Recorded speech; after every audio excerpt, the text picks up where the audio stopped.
Bismillahirrahmanirrahim. Assalamualaikum warahmatullahi wabarakatuh. Selamat datang di another episode podcast Raim Laude yang eksklusif. Hari ini sangat begitu eksklusif.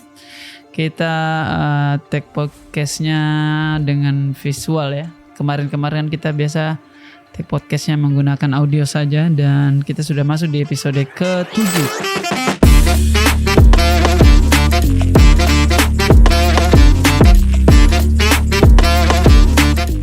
Alhamdulillah setiap minggu ada terus pengangguran yang menonton dan mendengarkan kita. Bercanda guys. Karena begitu eksklusifnya saya tadi WhatsApp Ahmad masih steady kayak itu lampu yang di depan ruang kantor itu. Soalnya kemarin kita take konten di sini. Ternyata frame ini bagus juga ya. Jadi bagaimana kalau kita coba untuk bikin ala-ala sesekali live podcast menggunakan visual audio seperti ini. Jadi ini audionya akan ke Spotify, kemudian visualnya mungkin kita akan share ke YouTube. Jadi bersamaan. Dan berbeda dengan minggu-minggu sebelumnya, biasanya saya kalau take podcast kan kau tahu pasti saya setelah sholat Jumat. Saya take podcast karena biasanya kita review khotib yang lagi ceramah di Jumat itu. Cuman karena Jumat lalu saya tidak sholat. Ada, tenang. Cuman karena kemarin itu kita sibuk sekali. Jadi terpaksa dengan semangat hari ini di hari Sabtu kita take podcastnya. Itu berarti kau dengar sekarang ini, tadi pagi saya lagi take. Saya take pagi ini, sebentar siang kau akan dengarkan di Spotify. Mungkin malamnya sudah bisa dinikmati di YouTube ya. Oke.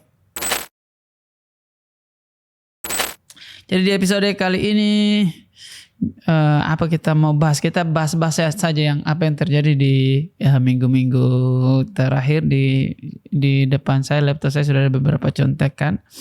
Kita mulai dari perkembangan podcast yang sudah saya senang sekali sudah episode ke-7 dan betul memang konsistensi itu adalah sahabat dari kesuksesan. Hal yang ada ungkapan menarik kemarin tuh, saya lupa siapa yang bilang, Denzel Washington kah atau siapa, dia bilang goals without consistency you never start, but without commitment you never finish, atau sebaliknya, pokoknya tujuan tanpa konsistensi dan komitmen itu kok tidak akan bisa mulai dan juga tidak akan bisa finish. Dan sama seperti misi dari podcast ini adalah membuat konten itu untuk saya sendiri, belajar konsistensi, dan alhamdulillah sudah berjalan. Saya senang juga kamu bisa menjadi bagian dari perjalanan podcastnya kita. Dan di minggu ini kita ini kan tanggal sudah 16, sudah hampir 1,5 bulan lagu Lesung Pipi di internet. Dan kalau kita lihat data di Spotify, Lesung Pipi sudah 530.000 lebih streaming di Spotify, sudah 1,5 juta lebih lah. Kalau kita lihat perkembangannya di YouTube, video liriknya yang baru saya upload berapa hari sudah 60.000, yang audionya sudah 200.000. Ya banyak lah, saya tidak bisa terlalu sebut detail satu-satunya tentang streaming lagu Lesung Pipi. Tapi yang jelas kalau kamu tahu perasaanku, saya sangat senang sekali. Dan lagi tugasku adalah membuat lirik. Tugasku adalah membuat lirik terbaikku, sementara tugasmu adalah membantu mempromosikannya. Dan ini yang terjadi di karya-karya kita sebelumnya dan karya-karya yang sekarang, bahwa kau juga menjadi bagian terpenting dari perjalanan berkarirnya saya. Kau bantu promosi secara ikhlas. Walaupun beberapa minggu terakhir ini saya rajin bikin Jumat berkah begitu. Jadi hampir setiap Jumat, dan Jumat ini juga kita lakukan hampir setiap Jumat. Kita budgeting kurang lebih 500 sampai 1 juta rupiah untuk dibagikan gratis kepada teman-teman. Biasa kita bikin challenge Instastory terbaik menggunakan lagu Lesung Pipi. Harapannya adalah itu adalah sebagai saya juga dapat promosi gratis daripada teman-teman. Yang kedua itu adalah apresiasi saya juga kembali kepada teman-teman yang setiap hari membantu promosi lagu Lesung Pipi, lagu Komang, Suasana Rumah, Sang Badut dan lain sebagainya secara ikhlas. Jadi saya pengen Iya, bagi kepada teman-teman. Dan setiap Jumat insya Allah kita bikin, sudah berjalan 4 Jumat, dan Jumat ini kita up lagi budgetnya, ada 1.700.000, 1 juta untuk konten di TikTok, kemudian 700.000 untuk konten di Instagram. Kita bikin lomba upload foto begitu, terus ada caption indie menggunakan hashtag tertentu. Kalau sahabat masih mau ikut, masih terbuka sampai hari Minggu ya, Mat? Sampai hari Minggu kah? Hari Minggu jam 5 itu terakhir. Dan saya cek tadi, kalau kita buka hashtagnya di Instagram sudah lebih 70 postingan teman-teman yang ikut. Dan kita punya 700.000, itu berarti sudah 90 peserta yang ikut lomba menggunakan hashtag Jumat Berkah Raimlaudi 01. Ini alasannya 01 karena saya pengen minggu depan 02. Jadi ini pertama kali kita lombanya posting feed ya. 3 minggu yang lalu kan story, ini kita upgrade lagi loyalitas teman-teman, dan ternyata memang penikmat karyaku gila-gila memang. Saya suruh satu saja langsung berpartisipasi kencang sekali. Nah di TikTok, kalau kita buka hashtagnya, di TikTok kan saya bikin juga lomba video itu mengapresiasi teman-teman yang rajin mempromosikan karyaku, dan juga selebrasi 1 juta followers ya. Jadi kita budgetkan 1 juta untuk teman-teman yang mau ikut. Kita buka hashtagnya di sini, dan tidak muncul ya. Maksudnya tidak muncul berapa banyak, tapi ini banyak sekali nih. Ya ada kali lah ya. 60 video lebih lah menggunakan hashtag Jumat Lesung Pipi 01 dan official audio Lesung Pipi. Itu saya senang sekali, dan kemarin juga TikTok baru kasih email ke saya bahwa lagu Lesung Pipi sudah digunakan hampir 40.000 video di TikTok. Sudah termasuk viral lah ya. Tapi kalau mau dibandingkan Komang, wah kencang, tidak ada apa-apa. Tapi kalau mau dibandingkan Komang, waktu awal kita upload lagu Komang itu tidak sekencang Lesung Pipi. Komang itu viralnya di bulan ke-6 kalau saya tidak salah. Lesung Pipi baru setengah bulan nih sudah 500.000. Dan dengan start yang bagus seperti ini, semoga kedepannya bagus hasilnya. Kita lihat di masa depan. Tapi percaya sama saya, naik dan tidaknya lagu Lesung Pipi tidak akan menghentikan mimpi seorang anak kecil ini untuk membuat karya selalu terbaik buat kamu. Sebab tugasku itu bikin lirik sebagus mungkin, sejujur mungkin, tidak dibuat-buat menggunakan diksi-diksi yang diambil dari Google. Sehingga kamu bisa relate dan juga secara ikhlas mempromosikan.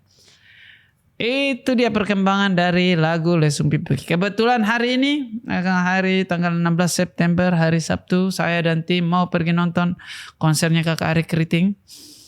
By the way, Ari Kriting adalah salah satu tokoh budayawan Indonesia Timur, anak muda, pemuda.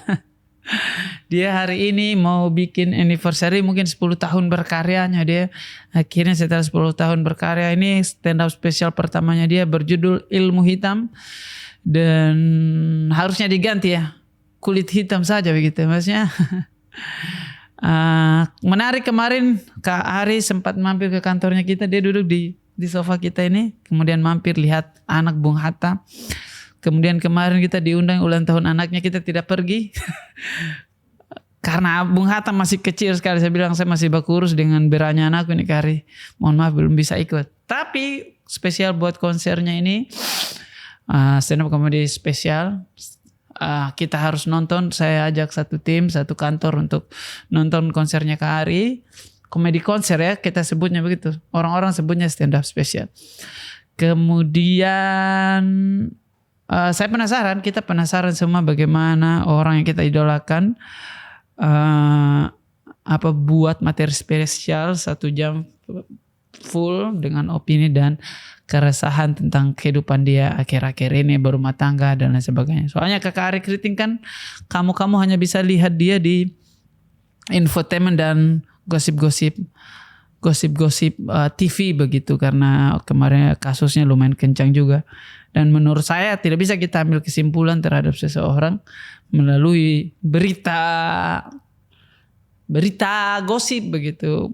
Saya ingat sekali waktu pertama audisi stand up comedy itu di Kompas TV kalau saya tidak salah, berapa tahun silam, 2015 apa. Itu berarti 7 tahun lalu, 7-8 tahun lalu kan. Itu Kak Ari itu yang nampung kami itu, teman-teman dari Sulawesi. Kemudian dia malah kasihkan saya tiket balik apa bagaimana, lupa. Pokoknya saya dikasih uang berapa begitu untuk tambah jajan di Jakarta begitu. Nah itu juga yang saya lakukan sekarang. Kalau ada teman-teman dari Sulawesi, ayo datang di kantor, tidur baku hanbur di sini. Dan itu ternyata pilihan yang buruk ya, kantor jadi kotor. Jadi tapi saya senang bisa menjadi tempat persinggahan dari teman-teman. Mereka kalau ada teman-teman dari Sulawesi yang mau mampir ke Jakarta, pokoknya baku hantam semua di sini di kantornya. Saya tidak sabar lagi mau nonton dia di Taman Ismail Marzuki, dan saya ambil tiket. Kita ambil tiket yang show 1 itu kalau tidak salah jam 1 siang. Karena show 2 itu sudah full. Kemudian saya juga tidak bisa keluar malam karena ada anak kecil yang kita jaga. Ternyata saya lihat ada show 1 siang hari. Oke, akhirnya belikan 1 kantor baru kita nonton supaya bisa lanjut move on hidup lagi ya. Kemudian apa lagi? Biasa saya kalau podcast begini bahas hal-hal yang terjadi dalam 1 minggu ini. Tidak terlalu banyak yang terjadi ya minggu ini ya Mat ya. Kita ngonten saja di kantor, tidak kemana-mana. Kemudian saya beli ini kamera coy. Kamera apa namanya ini, Fujifilm Instax Mini Evo begitu. Ini kamera adalah, dari mana saya mau mulai supaya saya tidak terlihat sombong begitu. Jadi untuk orang-orang yang terlahir miskin seperti kami ini dan berjuang dalam hidup, struggling dan punya kesempatan punya uang, kepemilikan uang saya rasa untuk yang tahu beratnya mencari rezeki itu, maksudnya beratnya mencari rupiah itu, kita tidak balas dendam begitu, tidak kucuk-kucuk ada uang langsung sembarang beli begitu. Kita biasa beli hal-hal yang waktu kita kecil itu kita tidak bisa beli begitu. Kayak misalkan sesederhana ini nih. Ini barang sebenarnya usia 28 tahun. Saya sudah mau 30 tapi ini saya beli minggu lalu ini. Hal seperti ini bukan karena kita kanak-kanak, tapi kita beli memori yang kita pengen waktu kita masa kecil begitu. Hal seperti ini, beli Lego, beli action figure. Jadi yang kita beli bukan barangnya, tapi kadang-kadang memori yang tidak sempat terjadi waktu kecil karena terlalu miskin, terlalu sibuk bikin lain. Karena kita waktu kecil coy, apapun kalau kita punya keinginan mau main, kita tidak beli, kita bikin coy. Mau punya mobil-mobilan, kita bikin mobil-mobilan dari kayu. Punya kapal-kapalan, bikin kapal-kapalan dari kayu. Punya tembak-tembak, saya bikin semuanya dari kayu saya. Semua kan bapak kan tukang kayu. Layang-layang orang-orang zaman sekarang belanja. Kita bikin coy, bikin ketapel, semua bikin. Dan itu adalah memori-memori yang menyenangkan ya. Dan hal-hal seperti ini, Tamiya, mobil-mobilan. Ini saya baru beli Lego ini lumayan, si kampret ini ada lumayan mahal ya, itu hampir ratusan ribu, tapi ya sudahlah ya.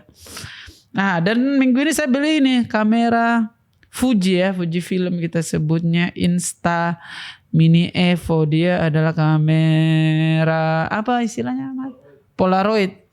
Jadi saya ingat sekali itu waktu saya kecil itu bapak punya kamera. Bapak punya kamera juga, bukan Polaroid tapi dia kamera yang analog ya bahasanya, kamera analog yang ada koleksinya, itu ada filmnya. Ya, film negatif, film negatif. Iya yang hitam putih tapi kita cuci dulu begitu bawa ke tempat itu.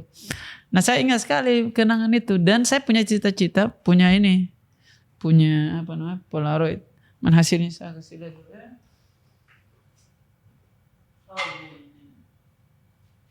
Karena memang saya kepikiran saya pengen buat jurnal. Jadi dari dulu kan saya rajin menulis. Jadi ini kamera kalau kita jepret bisa kita langsung print keluar begitu di ininya ya, di apa namanya? Di sini. Ini. Jadi kita harus belikan dulu ininya apa namanya? Kertasnya lah. Kertas filmnya begitu. Mahal juga nih kertas film 100.000, 10 jepretan. Jadi saya pengen bikin jurnal begitu, terus tulis-tulis kenangannya. Ini saya sudah terapkan sebagian ini. Ada fotonya ini Muhammad Hatta, terus judulnya, terus kenangannya di sini. Lagi terus begitu. Begitulah ya. Intinya ini tuh. Saya beli itu lumayan worth it lah ya. Dan ya itu saja. Apalagi yang terjadi minggu ini, pergi mall beli baju bayi dan memang baju bayi, Allahu Akbar. Saya baru sadar ternyata baju bayi lebih mahal daripada bajuku coy. Salah satu toko baju bayi, tidak usah kita sebut ya namanya ya, tapi kamu pasti tahu. Baju bayi masa 600.000, saya tidak masuk akal sama saya. Tidak masuk akal sama saya begitu. Ukurannya kecil, bahannya pasti sedikit. Kenapa lebih mahal daripada baju? Ini baju yang saya pakai ini bagus sekali kan. 30 ribu coy. Beli di pasar biasa saja. Ganteng-ganteng saja. Kenapa baju bayi harganya 600.000? Dimana bahannya mungkin hanya selengan saya. Dan tidak bisa kita menolak. Karena beli baju bayi pasti ada mamanya di samping. Mamanya kan selalu kasih kita ungkapan yang ultimate yang tidak bisa kita tolak. Masa buat anak hitung-hitung? Ya Allah. Masa buat anak hitung-hitung? Ya Allah. Hidup ini kalau kita tidak hitung dia tekor juga mama. Tapi ya sudahlah. Supaya mamanya bahagia. Itu anakku juga dia tidak tahu dia pakai baju mahal atau tidak begitu. Tapi menarik menjadi bagian dari bapak-bapak begitu. Gendong anak ke mall begitu. Begini pada kehidupan menyenangkan ya. Kemudian apa lagi terjadi minggu ini? Ada satu yang aku lupa. Kita pergi ke TikTok Music. Jadi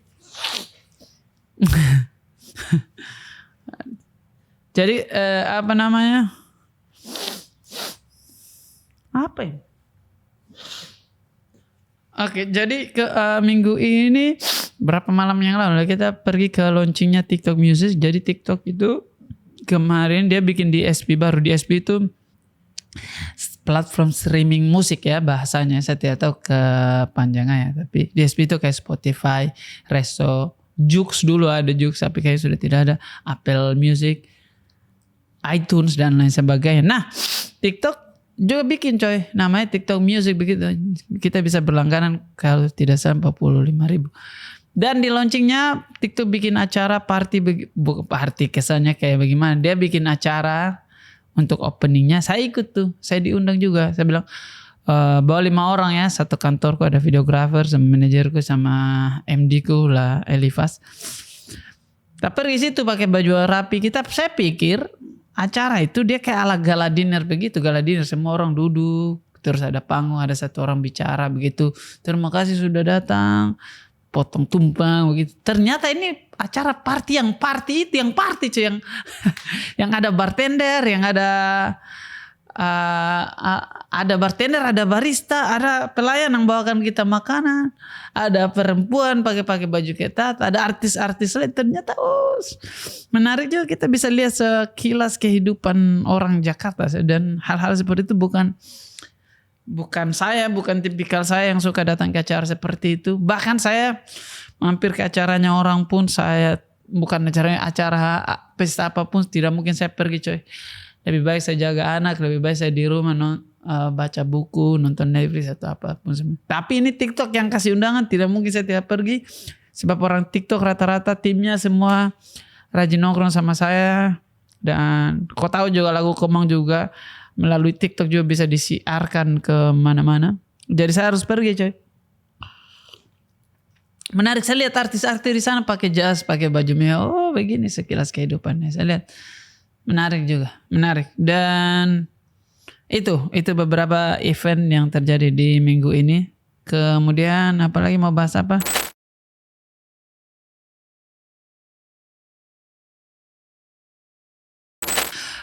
Rencana kita mau ke Sulawesi 1 minggu full ini. Saya bersama tim lah. Ahmad nanti kita kita ajak ke Sulawesi. Jadi saya punya rencana dengan Komang dan juga tim kita ini, tim kantor, kita mau ke Sulawesi kurang lebih 1 bulan full dulu. Bulan full di sana di Sulawesi, tepatnya di Kendari. Itu berarti kalau di Kendari bebas, kita mau ke Wakatobi, mau ke Bau-Bau, mau ke manapun. Jadi kita mau ke Sulawesi tanggal 22 kan kita mau ke Toraja dulu, ada acara 22 September di mana itu hari Jumat depan begitu. Kemudian 23-nya isi acara di Toraja, 24 insya Allah balik ke Kendari dari Makassar. Nah di Kendari kita mau stay kurang lebih 1 bulan di sana. Tapi mungkin ada minggu-minggu mau ke Wakatobi, mau ke Bau-Bau dan lain sebagainya. Alasan utama saya balik dulu 1 bulan. Memang betul saya kan tidak terlalu suka menetap di suatu tempat. Jadi di Jakarta kita punya apartemen, sewa juga ya. Di Kendari juga kita ada tempat tinggal juga, di Wakatobi juga kita ada tempat tinggal. Nah 3 tempat ini adalah tempat yang sangat krusial buat saya, Jakarta, Kendari, dan Wakatobi. Sebab di 3 tempat ini mesti dalam 1 tahun saya harus menetap 1-2 bulan di salah satu mereka gitu. Kita di Jakarta ini kurang lebih sudah setengah tahun dari Komang Viral. Kita bangun kantor, kita bangun rumah, apartemen, kita bangun sistem perkontengan dan lain sebagainya. Menurutku sudah cukup untuk sementara. Ya kita balik dulu liburan, balik dulu ke kampung Kendari, duduk-duduk di sana. Itu alasannya. Alasan pertamanya adalah 1, saya pengen anak saya menghirup udara yang segar, karena biar bagus untuk pertumbuhan dia. Itu anak sudah 2 bulan yang dia hirup masih AC di apartemen dan juga udara kotor Jakarta beserta fitnahnya. Saya tidak mau dia tumbuh menghirup oksigen yang nomor 1 terkotor di bumi ini. Saya pengen balik dulu 1 bulan di Jakarta, di Sulawesi, supaya dia bisa hirup oksigen yang saya hirup waktu saya kecil dan membuat saya bisa seperti ini. Saya pengen kasih lihat dia laut Wakatobi seperti apa, mau suruh kakinya injak pasir Wakatobi seperti apa. Itu saya pengen dia itu temu. Kemudian alasan utamanya ya mau ketemu keluarga juga. Jangan terlalu gila kerja terus, harus ada kata cukup begitu. Kak Boy juga mau menikah bulan depan, menikah di Bau-Bau. Kemudian adik juga baru lahiran berapa malam lalu, hari Jumat. Iya malam Jumat kemarin ya. Lahiran saya. Akhirnya Bung Hatta ada sepupunya. Berarti saya mau kasih kenalkan dia supaya bisa kita kumpul lagi begitu. Harus ada kata stop. Maksudnya bukan stop bekerja, maksudnya tapi sampai kapan, begitu, sampai kau mau kejar apakah. Tetap semahal-mahalnya job stand up saya di sini atau nyanyi, lebih mahal kumpul keluarga, bisa lihat mamaku, bisa antar mamaku ke pasar gitu. Nongkrong bertengkar dengan adik-adik yang tidak mau diatur. Hal-hal seperti itu kita rindukan di tanah rantau begini. Kemudian itulah saya mau kasih lihat ke kamu, ini hidup berkarya, bedanya bekerja dengan berkarya. Kita tidak perlu tunggu cuti dari bos kita tidak perlu tunggu cuti dari perusahaan. Bahwa jadwal itu kita yang tentukan gitu. Alasan kenapa saya tidak mau berkantor sejak dulu itu adalah supaya jadwal saya pengen kendalikan sendiri begitu. Nah sekarang jadwal kita kendalikan sendiri, terus undangan setiap hari kita ambil terus, sama saja kau kerja kantor juga, kau hanya berpindah dari satu tuan ke tuan yang lain bernama ego. Nah saya pengen itu jadwal saya pengen atur. Jadi 1 bulan full saya pengen pulang kampung dulu, nongkrong di kampung. Kalau ada kerjaan mungkin Makassar masih bisa kita ambil. Kalau ada kerjaan mungkin Ternate masih bisa kita ambil. Ya kita lihat keadaan, tapi liburan dulu coy. Nanti mau balik lagi bulan 11, karena bulan 11 itu ada AMI Awards, kita dapat undangan. Semoga kita masuk nominasi dan menang juga, karena saya punya speech yang spesial buat malam itu.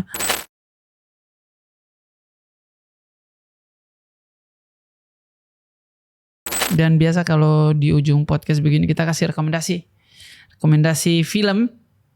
Itu silakan nonton The Jumper di Netflix. Dia film lama itu 2008. Menarik sekali premisnya, tadi malam saya nonton The Jumper. Silakan nonton, premisnya tentang seorang pemuda yang tidak tahu suatu saat dia bisa teleportasi dengan secara tidak sengaja, bisa lompat dari, bukan lompat juga, teleportasi dari, misalkan dia pikirkan Wakatobi, langsung di Wakatobi itu.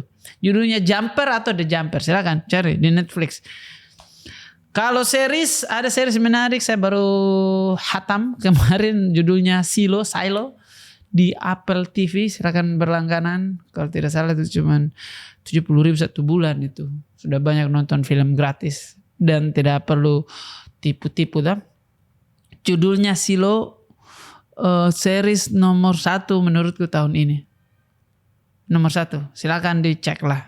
Tidak usah saya jelaskan premisnya. Kemudian rekomendasi buku Psychology of Money untuk teman-teman yang di usia 20 tahun sampai 30 tahun. Menurutku selain Al-Quran dan Al-Hadis, wajib juga baca The Psychology of Money. Mana bukunya itu? Ada di sekitar sini lah. Oh, dipinjam sama? Sial, betul. Itu buku bagus sekali. Satu kutipan menarik dari buku itu, harus bisa tapi ini standar ya, bisa membedakan keinginan dan kebutuhan. Kemudian yang paling menarik adalah sepanjang hidup kita dituntut oleh dunia untuk mencari uang. Mama kita suruh cari uang, sekolah, kerja baik-baik supaya bisa cari uang baik-baik. Nah, sementara mencari uang dan mengelola keuangan itu 2 hal yang berbeda. Mengelola keuangan, siapa yang ngajar kita? Kita tidak pernah sekolah. Ya mungkin ada ya sekolah jurusan keuangan ya, tapi maksudnya secara tidak sadar pendidikan tentang mengelola keuangan itu menurutku sangat kabur begitu. Nah, buku ini diajar kita itu membedakan dua-duanya. Kemudian rekomendasi lagu ya sudah jelas ya, Suasana Rumah dan Lesung Pipi. Silakan didengarkan dan tetap memberi hal-hal baik kepada dunia. Bantu saya promo Instastory lagu baru Lesung Pipi. Kalau upload foto jangan lupa sematkan lagu official Lesung Pipi sound audionya di Instagram. Oke, thank you guys. Sampai berjumpa di minggu depan. Uhuy.